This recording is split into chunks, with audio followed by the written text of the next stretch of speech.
we'll take our chances. Can't take it with us anyway.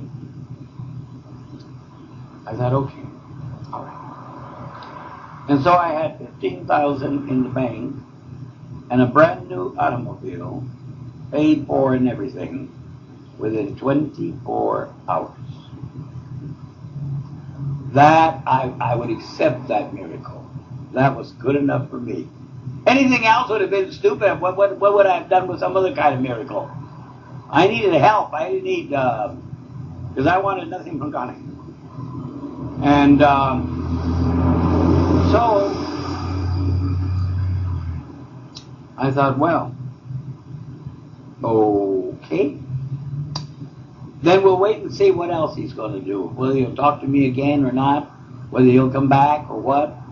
Maybe he was just trying to help me, but that's kind of stupid. Why would God go to all that trouble for me? Who the hell am I? I don't live no Christian life. I don't know any, why would he bother with me? And then he said,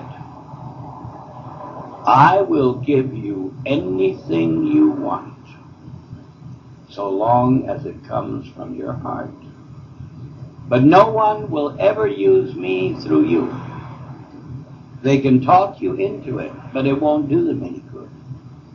But if you ask something for someone else and it's from your heart, you really, you mean it, I'll grant it.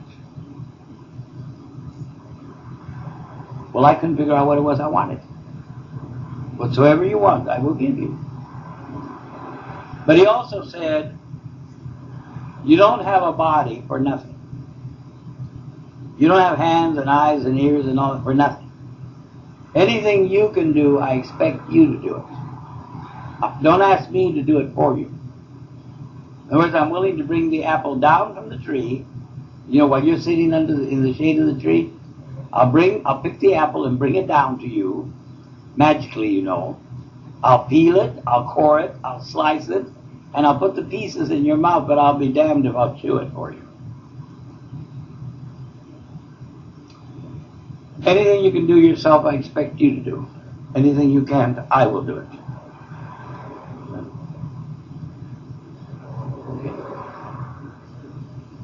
I mean, why? Why?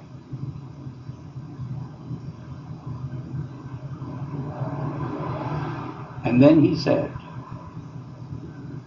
I will destroy your enemies.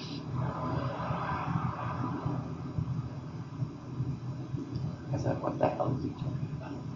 I will destroy your enemies.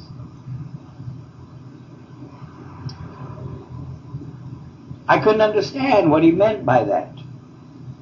It sounded so Mosaic. Moses and the children of Israel and all this stuff, and how he went and fought the other for them and all this and that. God is a man of war, you know. And I thought, what enemies? I don't have any. What are you talking about? Like, what enemies? Connie's not my enemy. Right. It just didn't work out. And he don't mean her. The baby would be left without a mother. What are you talking about? So anyway,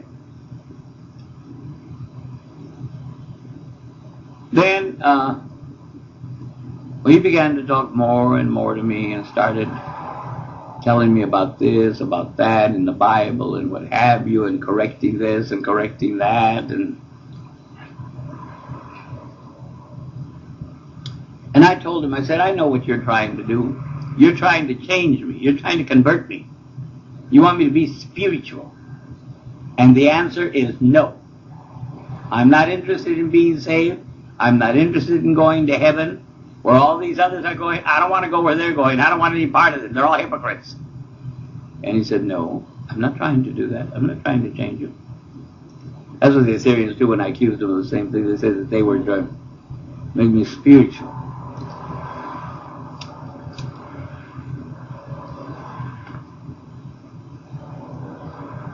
Well, I also went to psychiatrists. I have their names. Clinical psychologists, supposed to be just as good and bad, you know, bad. And told them my story. I said, I want to know. I want you to be honest with me. If I am imagining, if I'm hearing things, if I want to know, I can't do something about something if I don't know. Please tell me the truth. Tell me what you think. No matter what.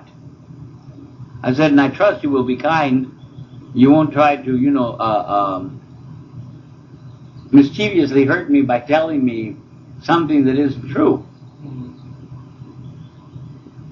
And instead of doing that, here's what they said. You are talking to God, and God is talking to you.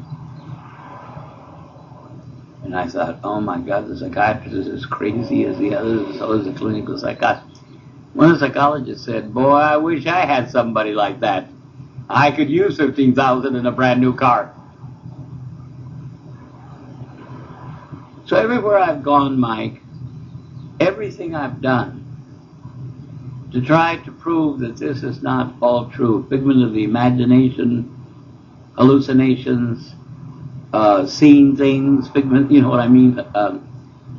I've tried to make sure, by whatever means we have available, even ministers. I went to visit ministers of different denominations and asked them, and they said, no, that is God. And you saw Jesus in his glorified state. I thought, well, this takes the cake. I said, nobody will buy this. Nobody will buy this story. Because people are going to say, oh, Jesus would never appear to somebody like him. God would never talk to anybody like him. And these beings from outer space must be awfully stupid to waste their time.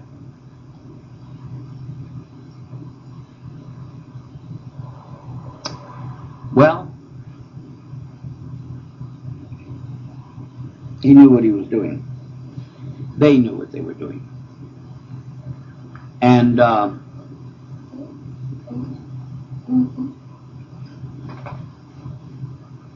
what I don't like about it is that I'm just a regular person like anybody else.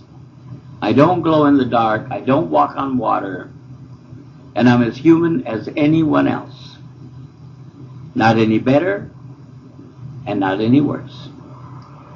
But I am not something special. I just happen to fit the job. That's all.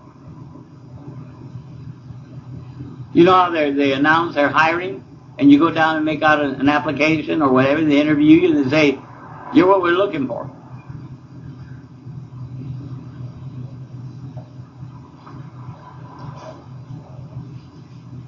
And then you say, yeah, but you don't want to, I didn't think you'd hire me. We're not interested in your personal life. We're interested in the job that we have for you to do. And we know that you can